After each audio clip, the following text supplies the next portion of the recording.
Alaykum, hurmatli SIT qiziquvchilari. Mana bugun hammaga mashhur bo'lgan statistika bobidagi mediana, o'rta qiymat, moda va range, ya'ni SIT matematika qismidagi SIT statistika qismidagi o'sha to'rttala mavzucha desak ham bo'ladi bu narsani. O'sha haqida qisqagina tushuntirish berib o'tamiz. Bu ko'pchilikka qiyin tuyuladi, lekin aslida unchalik qiyin narsa emas. Bu qiyin tuyulishi bu aslida bu mavzuchalarni, ya'ni o'shalarni qiladigan vazifasini to'g'ri bilmaslikdan kelib chiqadigan muammolardan bittasi. Bugun buni to'liq tushuntirib o'tishga harakat qilamiz. Sizdan talab qilinadigan narsa tinchgina xonada shunchaki videoni oxirigacha tomosha qilishingiz so'raladi. Qani unda boshladik. Ya'ni men degani nima? Ya'ni inglizchada bu mean deb aytiladi. Bu o'rta qiymat degani. Va o'rta qiymatni biz bilamiz, o'sha bitta to'plam berilgan va bu to'plamdagi elementlarni bir-biriga qo'shib, o'sha elementlarni soniga bo'lib qo'yishi bu o'sha to'plamni o'rta qiymati deb aytiladi. Mana bu lug'atlarni yozganmiz. Ko'rib olishingiz mumkin bemalol. Men o'rta qiymat, data bu ma'lumot, sum of ning yig'indisi. Bu joyda mana bu sum of deyilgan tarjima qilingan joy bu of ning ma'nosini beradi. Yozmabmiz. Of ning. Va bu o'qilayotgan paytda mana bu sum of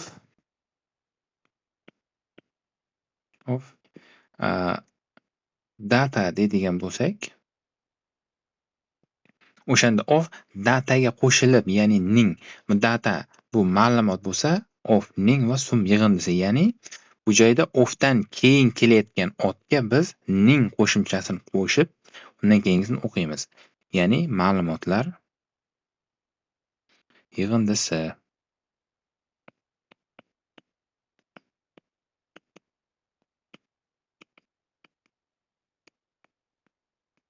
Eng oson o'qilish yo'li, ya'ni life hacklardan bittasi bo'ladi buni.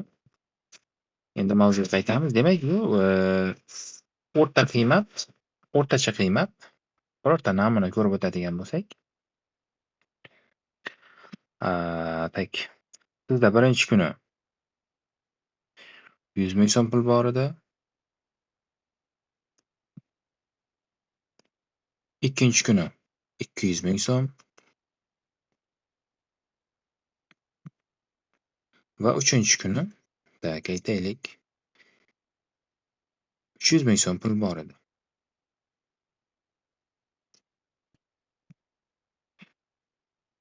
Va o'sha 3 kundagi pulning o'rtacha qiymati qancha? Ya'ni bu joyda 600 ming pul bo'ladi hisoblaganimizda, 600 ming pulni 3 ga bo'lganimiz o'rtacha qancha puldan tushadi? Ya'ni hammasiga bir xil miqdorda bo'linib.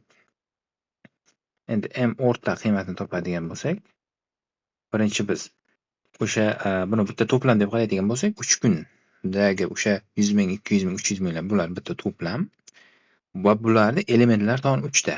Ya'ni 100, 200, 300 bular elementlar deb ataladi va bular soni 3 ta. Demak, biz elementlarni o'zini bir-biriga qo'shib chiqishimiz kerak. Ya'ni 100 ni, 200 ni va 300 ni. Va o'sha elementlar soniga bo'lamiz. Demak, qo'shganimiz 600 chiqadi. Va uni 3 ga bo'lganimizda, demak 200 kelib chiqadi. Mana bu 200 ga biz o'rta qiymat deb aytamiz.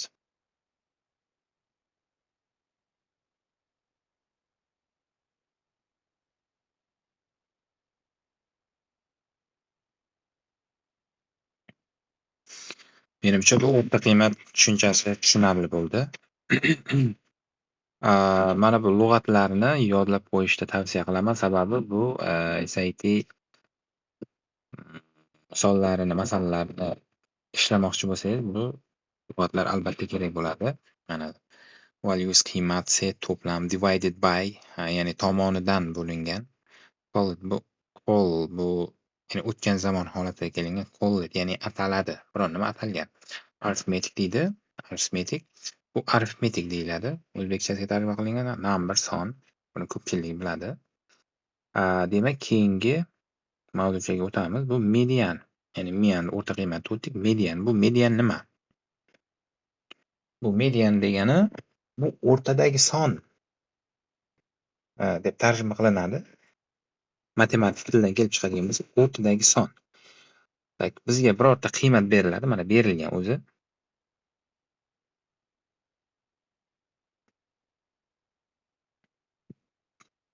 3, 7, 10, 14 va mana bu joyda 3, 7, 8, 10, 14.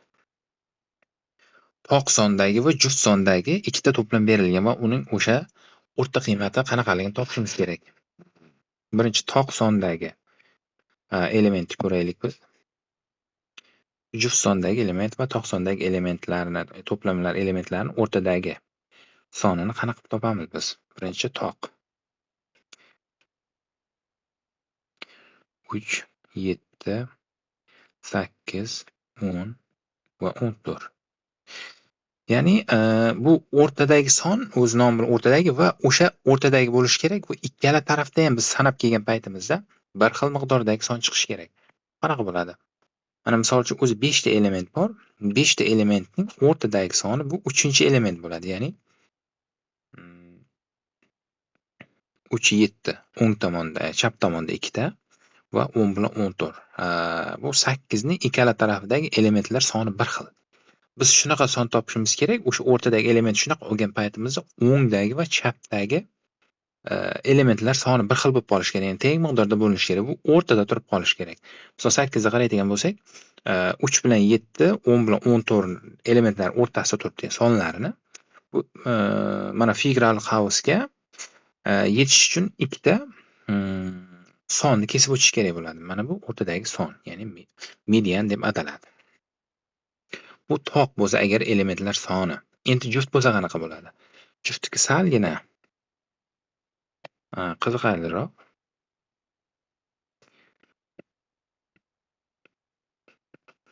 Juft bo'ladigan bo'lsa 3, 7, 10, 14. Biz toqda bittagina son tanlaymiz. O'sha elementlari o'rtada turadigan son. Juft to'plamli elementda biz ikkita qiymat olamiz. Sababi u toq emas, bittasini ola olmaymiz. Shuning uchun ikkita olamiz. Ya'ni ikkita element olishimiz kerak va o'sha olgan elementlarimizdan o'ngda va chapdagi turgan sonlar nimasi soni bir-biriga teng bo'lishi kerak. Misol uchun mana 3, 7, 10, 14 bu bitta to'plam va bitta to'plam o'rtasida 7 bilan 10 o'rtada turibdi. Hammaga ko'rinib turibdi bu. O'shani olamiz. Mana 7 bilan 10 ni olsak, o'ng tomonda bitta 14 degan son va chap tomonda 3 degan son qolyapti. Bu o'rtadagi son oldik. Demak, bu o'rtadagi ikkita elementni oldik. Endi buni o'rtachasini qanaqa topamiz desa, bir-biriga qo'shib 2 ga bo'lamiz buni. 7 plus 10 taqsim 2 bu 17 bo'ladi. 2 ga bo'lsak 8,5. Ya'ni mana bu toqniki medianasi bu. Median, ya'ni o'rtadagi soni bu 8 ga teng bo'ladigan bo'lsa, mana bu juft elementli to'plamning mediani bu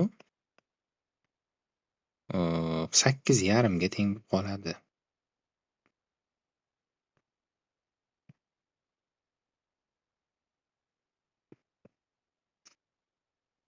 O'rtadagi son tushunchasi mana shunaqa topiladi. Endi keyingisiga qarang. Moda.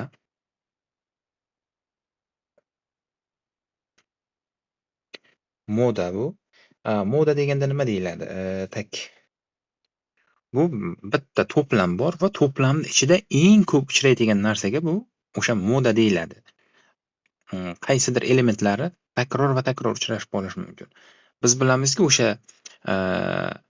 biz o'qigan paytlarda bitta to'plamda bir nechta o'xshash element bo'lsa, o'shalarning bittasini olib ketardik.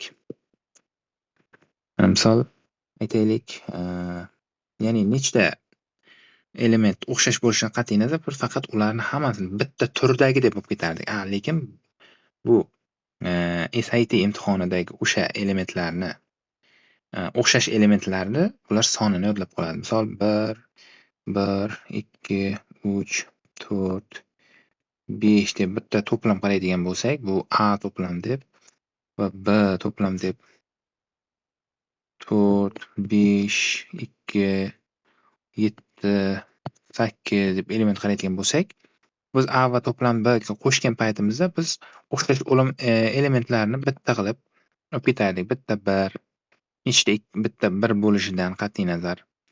Ikkala to'plamda ikkitadan 2 bor, lekin biz bittasini olamiz. 3 o'zi bitta, 4, 5 va hokazo 7 va 8. Biz to'plamda shunaqa qilib ishlab qo'shib hisoblar edik, lekin bu SATda bu unaqa emas. Ya'ni unga moda deyilgan qanaqadir bitta element deymizmi, atama qo'shilgan va u sal boshqacharoq qiziqarliroq birorta bir holatga olib keladi. Qaraymiz, bu moda nima aslida? Xo'p, mana ikkinchisiga qaraymiz va birinchisiga qaraymiz. Bizga ikkitagina namuna berilgan. Mana birinchiga qaradigan bo'lsak, unda nimasi yo'q, modasi yo'q. Ya'ni hamma sonlar bittadan takrorlangan. 3, 7, 8, 10, 14. 14 bunda moda yo'q. Sababi hamma sonlar bittadan takrorlangan. Agar birorta son 2, 3 marta, kamida 2 marta takrorlansa, biz o'sha takrorlangan sonni biz moda deb olishimiz mumkin. Bunda moda yo'q. Ikkinchisiga qaraymiz. Ikkinchisida 3, 7, 7, 10, 14, 19, 19, 25. Moda bu o'sha elementlar takrorlanib, bizga qarasak, ikkitadan 7 takrorlanib qolgan. 1, 2 va 19 ham ikkitadan takrorlangan. Demak, modasi o'sha takrorlangan sonlar.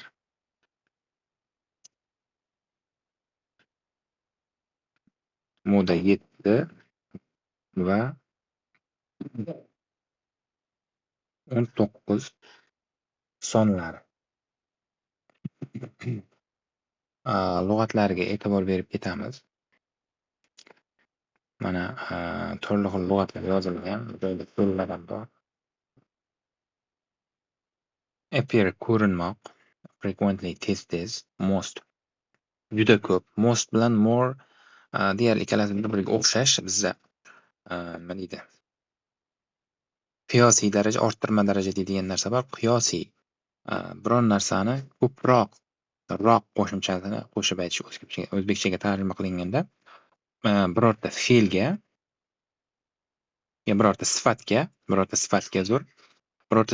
roq qo'shimchasini qo'shsak, bu qiyosiy daraja bo'ladi. Agar juda degan so'zni oldindan o'sha sifatni oldinroqdan ishlatsak, bu orttirma daraja, ya'ni bo'rttirib aytish biron narsani haddan ziyod ko'pligini yoki me'yordan ortiq ko'pligini biladi. More esa bu shunchaki uni ko'proq ekanligini bildiradi.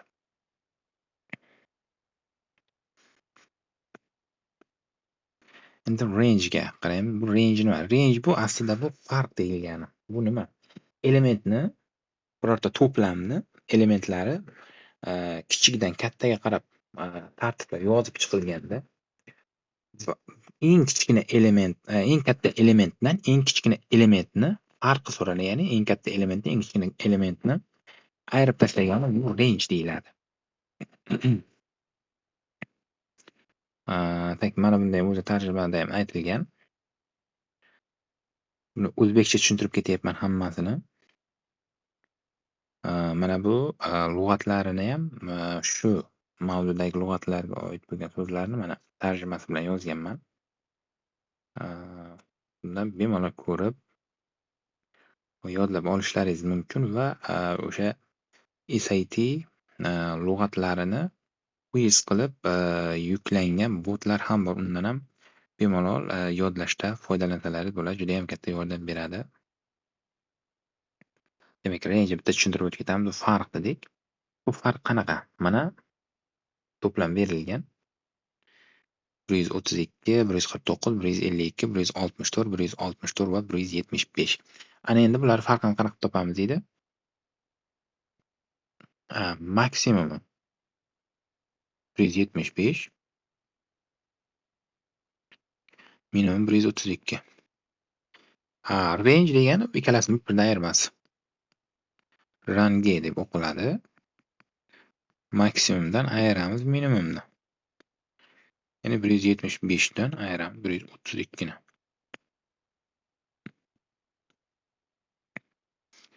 Demak 3 va 43. Demak range 43 ga teng ekan.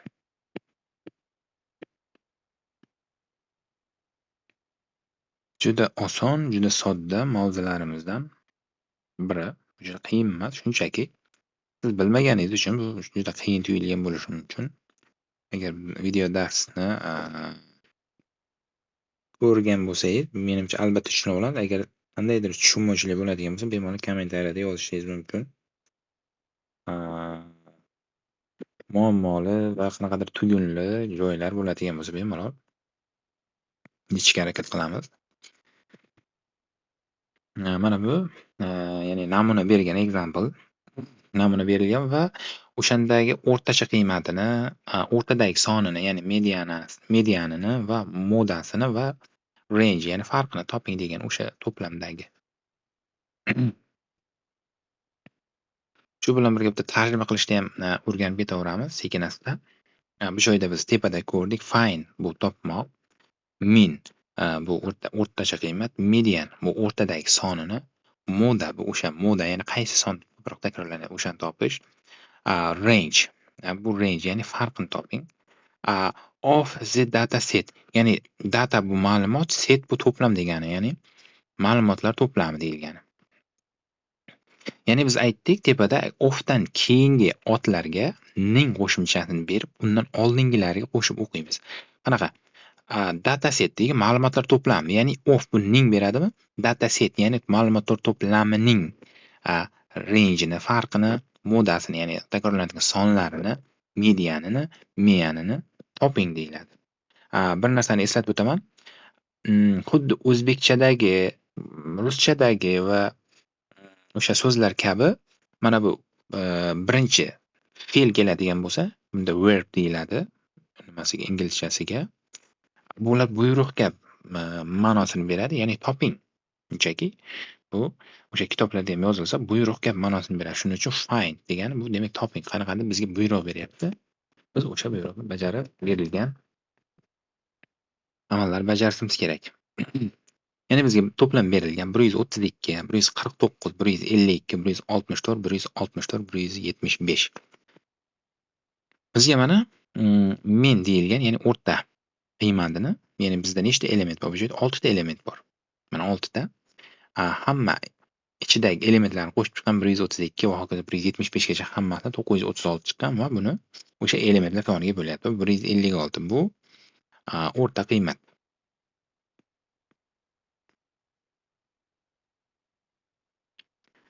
Demak, mediana bu o'sha aytdik, toq sondagi va juft sondagi to'plamlar bo'ladigan bo'lsa, o'shanga ikki holat topardik. Bu agar toq son bo'ladigan bo'lsa, o'rtadagini olardik. Agar juft son bo'ladigan bo'lsa-chi? Ba'zi bir joylarda keladi, bu o'rtasini qanaqa topamiz deb.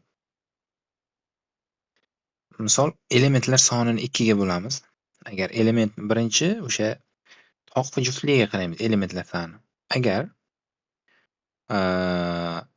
toq bo'ladigan bo'lsa,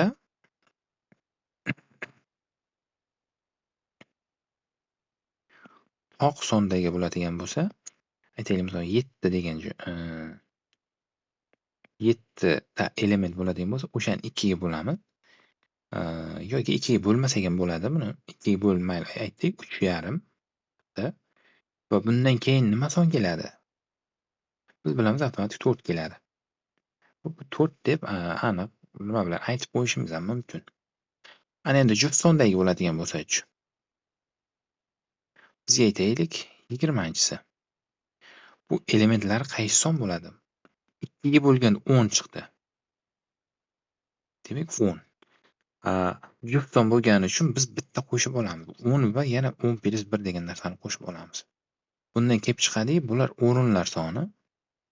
o'rinlarni joylashgan qiymati mana 11. 11 chiqsa bu ham o'rin. Demak, 10 va 11 o'rindagi elementlarni olamiz. Ba'zi joylarda, ba'zi misollarda mana bu moda, ya'ni takrorlanadigan sonlari ko'proq kelib qolsa, ozgina chalkashmovchilik bo'lishi mumkin, chalkashtirishi mumkin. Lekin unchalik qiyin emas. Mana moda bu o'zi shunaqa qarasa ham ko'rinib turibdi. Takrorlanayotgan sonlar nechta bo'lsa, modasi ham o'shancha. Bizda bu to'plamda 132, 149, 152, 164, 164, 170 bo'ldi. Bizda ko'ringani xolos 164 bilan 164. Demak, modasi 164 ga teng. Range juda ham oson narsa. Eng katta va eng kichik to'plamni oxiriga va boshiga qaytamiz. Oxirida 175, boshida 132. Demak, ayirmasi 43 bo'ladi. Demak, range 43 ga teng ekan, ya'ni farqi. Demak, example 2, ya'ni aytayaptiki, in the geometry class, geometry mana class degani bu xona degani. Sinf. Boys bu bolalar.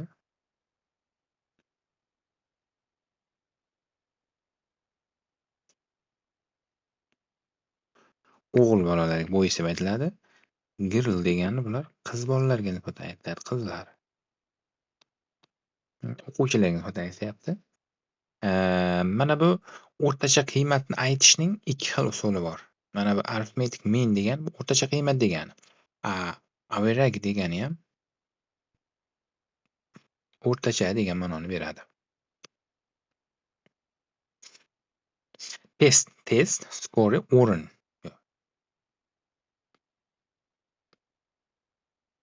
Daraja. Score. Was degani bu biz ingliz tilida o'tgan, bizda ham bor, o'zbek tilida ham o'tgan zamon, kelasi zamon, hozirgi zamon degan narsa. Bunda was bu edi deb tarjima qilinadi. O'tib ketgan narsalar uchun ishlatiladi edi, biron nima edi. Mana, endi tarjima qilamiz. In a geometry class of 50 boys and 12 girls, the average arithmetic mean degan, the score of the class was 81. If the average score of the 15 boys was 83, and what was the average score of the girls? Ya'ni o'sha in degani bu birorta yopiq hududni ichiga nisbatan aytiladi. Uyni ichi, sinfxonani ichi va hokazo joylarda biz in deb ishlatamiz. Demak, bu joyda sinfning ichki narsa bo'lgani uchun in bu predlog qo'yilyapti. Qaysi joydaligini bildirishimiz uchun bu aniqlab beradi. Demak, bu xonani ichida. Geometriya sinfida, ya'ni geometry class 15 ta bola va 12 ta qizlar bor edi o'sha sinfda, ya'ni class of 15 ta qizlarning, 10 ta qizlarning sinfxonasida deyapti. Average, ya'ni o'rtacha test nimasi bali desak ham bo'ladi, darajasi desak ham bo'ladi. O'sha sinfning o'rtacha bali bu 81 ga teng edi. Agar degan narsa bor. Bizda bitta ozgina e'tibor qiladigan joyimiz bor shu joyga. If dan keyin birorta so'z berilganda bo'lsa degan narsani qo'yib o'tib ketamiz. O'sha if dan keyin bitta so'zni aytamiz va oxirida bo'lsa degan narsani biz albatta qo'yamiz. Tak, average score of 15 boys was 23. Ya'ni biz mana bu joygacha bitta o'qib olamiz. Was degan joyigacha. Bu edi deb qo'shamiz. O'sha 83 ga edi degan narsani was berib yuboradi edisini. Average score of 15 boys, ya'ni 15 ta o'g'il bolaning o'rtacha nimasi balli bu 83 edi. Bir nafasda o'qib olamiz. Average score of boys keyin was 1883 ya'ni 83 edi deb. Mana endi what degani bu nima degani?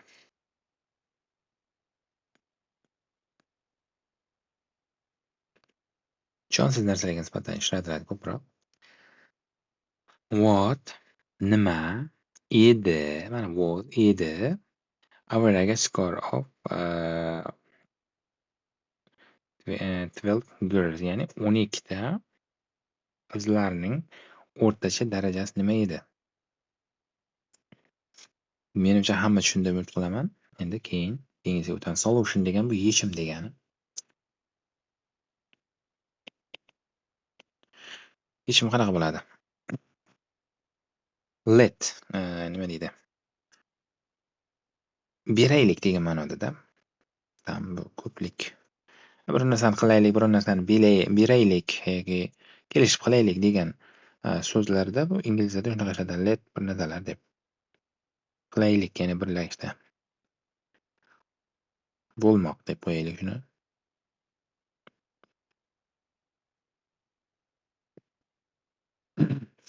Let X average score of 12 girls ya'ni 12 ta qizning o'rtacha ballini X deb belgilab olaylik degan.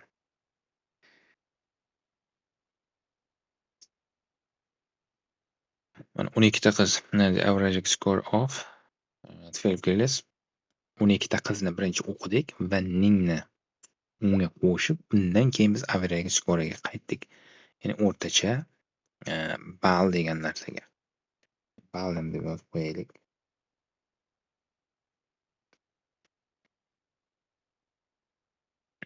Mana o'sha 12 ta qiz 15 ta bolalarning o'rtacha balli bu 81 edi.